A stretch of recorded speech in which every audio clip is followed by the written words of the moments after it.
आज का लेक्चर जहाँ आज का टॉपिक जो हमने जहाँ से स्टार्ट करना है, डाटा कम्युनिकेशन नेटवर्किंग। उसमें आज का टॉपिक जो हमारा है वो है कन्वर्जन में हम पढ़ रहे थे 4 पार्ट। 3 पार्ट हम क्लियर आउट कर चुके हैं। 4 part analog to analog last conversion है।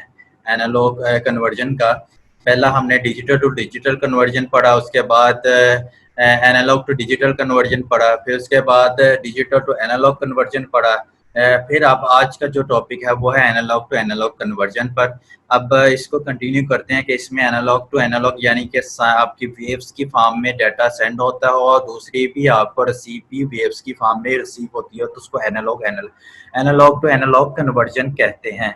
Representation of analog information by an analog signals, यानी कि जो मैंने आपको बात की कि आपके डाटा वेव्स की फॉर्म में ही सेंड हो रहा है और रिसीव भी वेव की फॉर्म में हो रहा हो, तो उसको एनालॉग टू एनालॉग कन्वर्जन कहते हैं। फॉर एग्जांपल आपकी रेडियो की एग्जांपल है जो कि मेंशन आउट, ये आपके सिग्नल्स ही कैच होते हैं, ऑडियो वीडियो का कंसेप्ट ही नहीं आता।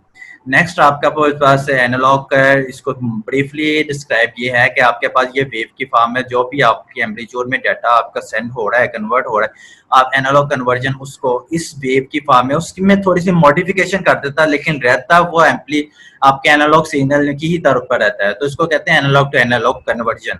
एनालॉग टू एनालॉग कन्वर्जन के मेथड है, ये एक है एम्पलीट्यूड मॉड्यूलेशन, दूसरा है फ्रीक्वेंसी मॉड्यूलेशन और तीसरा है फेज मॉड्यूलेशन। जो हमने डिजिटल टू एनालॉग कन्वर्जन पढ़ा था उसके फेज में एनालॉग शिफ्ट कीइंग मॉड्यूलेशन था, फ्रीक्वेंसी शिफ्ट कीइंग मॉड्यूलेशन था, फेज शिफ्ट कीइंग मॉड्यूलेशन। उसका concept digital to analogue different है, लेकिन यहाँ पर analogue to analogue conversion method में amplitude modulation, frequency modulation and phase modulation के क्राइटेरिया डिफरेंट होंगे।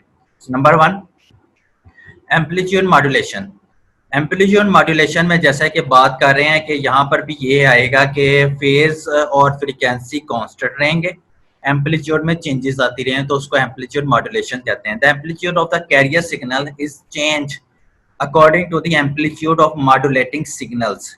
मैंने जो बात की कि बाकी के दोनों चीजों को कांस्टेंट रख दें और एम्पलीट्यूड को अगर इंक्रीज कर दें, उसको उसकी टाइम लिमिट के हिसाब से चेंज आउट करते हैं, तो उसको एम्पलीट्यूड मॉड्यूलेशन कहते हैं। जैसे कि आपको यहाँ पर इमेज में नजर आ रहा है, ये मॉड्यूलेशन एम्पलीट्यूड के हवाले से कहाँ पर कम हो रही, कहाँ पर ज्यादा हो रही है। ये 3 वेज हैं कैरियर फ्रीक्वेंसी के। ये बिल्कुल मॉडरेट लेवल पर, कंसिस्टेंट लेवल पर डाटा सेंड हो रहा है, ये कहीं पर उतार आ रहा है, कहीं पे चढ़ाव आ रहा है, ये भी इसी तरह इसका। ये आपके इस डाटा को इस 2 तरीकों से वेज में रिप्रेजेंट किया गया है, इसको कहते हैं एम्पलीट्यूड मॉड्यूलेशन। मेरी एक बात याद रखना, एम्पलीट्यूड मॉड्यूलेशन में फ्रीक्वेंसी को अप किया जाता है, high level highest peak point पर अप किया जाता है। फ्रीक्वेंसी में नंबर ऑफ साइकिल इंक्रीज होते हैं, उस टाइम लिमिट के हिसाब से नंबर ऑफ साइकिल इंक्रीज होते हैं। और फेज मॉड्यूलेशन में डिग्री चेंज होती है, यानी कि उसके एंगल्स चेंज होते हैं, उसको ये तीनों का डिफरेंस ये है। इसको मद्देनजर रखते पढ़ेंगे तो आपको ये सब्जेक्ट बहुत इजी लगेगा। अच्छा, एम्पलीट्यूड मॉड्यूलेशन की बैंडविड्थ फाइंड आउट करने का फार्मूला है 2 multiply bandwidth of the modulating signals. ये amplitude modulation in analogue to analogue conversion में बैंडविड्थ फाइंड आउट करने का, हर एक की बैंडविड्थ का अलग अलग फार्मूलाज हैं, जिसको आपको 1 बाय 1 मैंने मेंशन आउट किए, एग्जांपल्स भी कोड की। अब यहाँ पर इसके एग्जांपल्स, अगर significant spectrums of amplitude modulation audio जो है वो 5000 हर्ट्ज पर मुश्तमिल होती है। फिर 5 KHZ, HZ हर्ट्ज को कहते हैं जो फ्रीक्वेंसी की यूनिट होता है, और किलो यानी कि एक 10⁻³ 5000 हर्ट्ज। इसी तरह जो एम्पलीट्यूड मॉड्यूलेशन का जो स्टेशन सेट आउट किया जाता है वो 10 किलो हर्ट्ज पर किया जाता है। सिग्निफिकेंट तो आपका 5 किलो हर्ट्ज पर भी मेंशन आउट किया जाता है, लेकिन इसकी फ्रीक्वेंसी के मुताबिक इसको आमतौर पर इसका जो स्टेशन सेट आउट किया जाता है वो है 10 किलो हर्ट्ज पर, इसकी बैंडविड्थ सेट की जाती है। नेक्स्ट आपके पास एग्जांपल से इसको समझाते हैं कि we have a audio signal with the bandwidth of 4 kilohertz. What is the bandwidth needed if we modulate the signal using AM?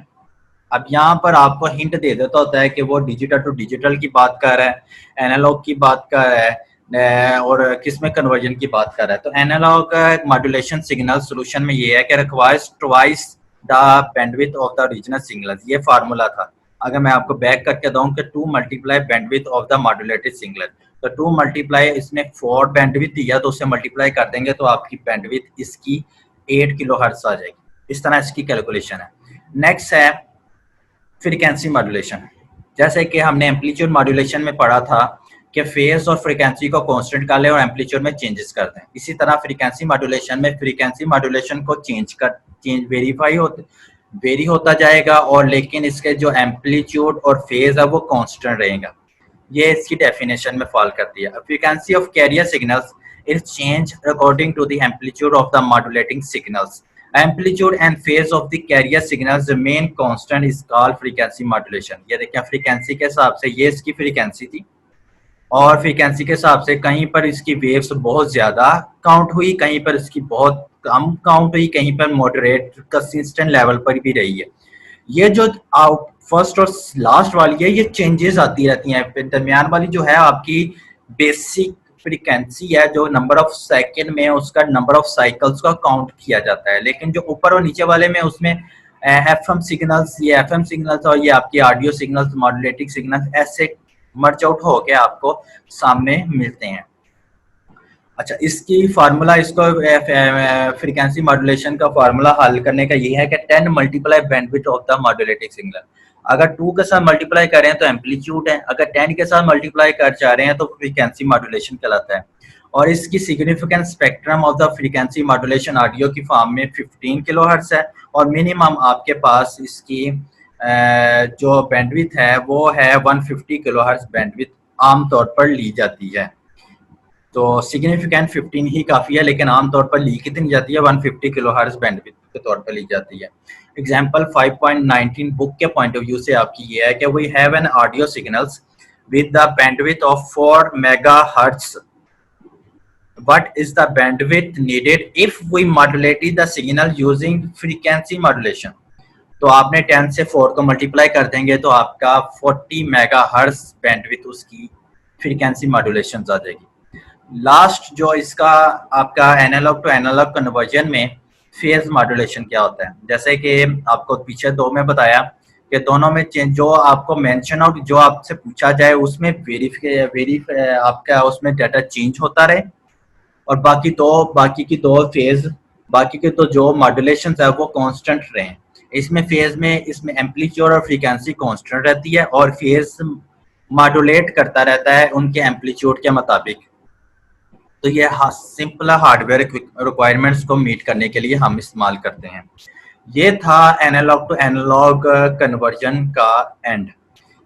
यहाँ तक आपके कन्वर्जन जितने भी 4 पार्ट थे, digital to digital, digital to analog, analog to digital और analog to analog conversions खत्म हो चुकी। सबसे पहले मैंने आपको सिग्नल्स बताए एनालॉग और डिजिटल, फिर उनकी कन्वर्जन्स बताई